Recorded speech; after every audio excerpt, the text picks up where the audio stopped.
Today's play activity is posting shapes, which comes under the category of cognitive development of preschool students. So this play activity can be shared with the preschool teacher or parent who have the children of the age group 2 to 6 years old. The objective of this play activity is to understand the relationship between various shapes and sizes, and to learn the names of shapes and to recognize similarities and differences. For this we need a small size of group, and we need material, shoebox and thick cardboard.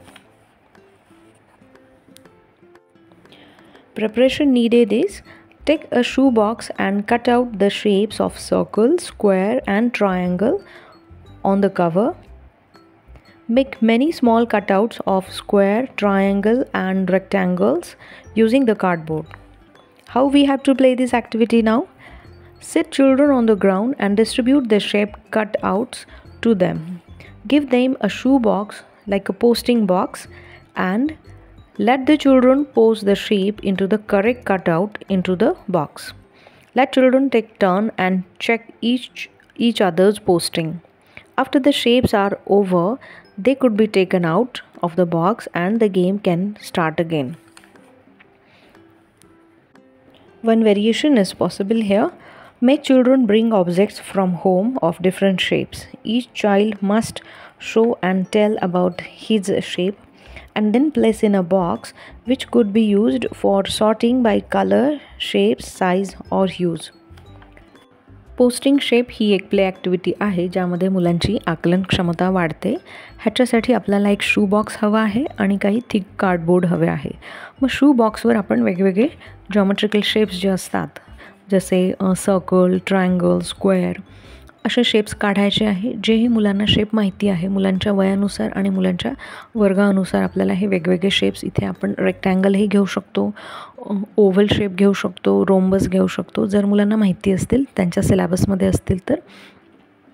Otherwise इथे आपण फक्त square, triangle, square हे shape जे आहे तर ते shoe बॉक्सवर आपण draw करायचे आणि ते कटरनी कट करून घ्यायचे आहे आणि त्याच आकाराचे इतर आपण थिक कार्डबोर्डवर ते शेप्स पण ड्रॉ करून कट करायचे आहे. मग हा गेम खेळताना आपल्याला मुलांना सर्कलमध्ये व्यवस्थित बसवायचं आणि प्रत्येकाजवळ एक एक हा जॉमेट्रिकल शेप द्यायचा आणि मग हा जो शू बॉक्स आहे तो आपण पोस्टिंग बॉक्ससारखा वापरतो आहे आणि तो मधात ठेवून किंवा मुलांजवळ ठेवून आपण 1 बाय 1 त्याच्यामध्ये त्यांना पोस्ट करायचं आहे. जसं आपण लेटर बॉक्समध्ये आपण लेटर पोस्ट करत असतो त्या पद्धतीने यांनी हे वेगवेगळे शेप्स त्यामध्ये टाकायचे आहे, म्हणजे पोस्ट करायचे आहे. मग ज्या मुलाकडे जो शेप असेल तर त्याने त्याच ओपनिंगमधूनच तो करायला हवा अशी या गेमची अट आहे. म्हणजे इथे जर चुकत असेल तर मुलाला समजावून सांगा किंवा तो या गेममधनं आऊट असं आपण म्हणू शकतो. आणि मग ज्या एक म्हणजे इथे प्रत्येक एका मुलाकडे जर सर्कल असेल तर त्या शू बॉक्सवर जिथे सर्कलचं ओपनिंग आहे तिथूनच तो मुलगा तो सर्कल कटआउट आत टाकेल. अशा पद्धतीने सगळे शेप संपल्यानंतर त्या बॉक्समधनं आपण ते शेप काढू शकतो आणि परत इतर मुलांना आपण देऊ शकतो, जेणेकरून सगळ्या मुलांचं इथे खेळणं होईल.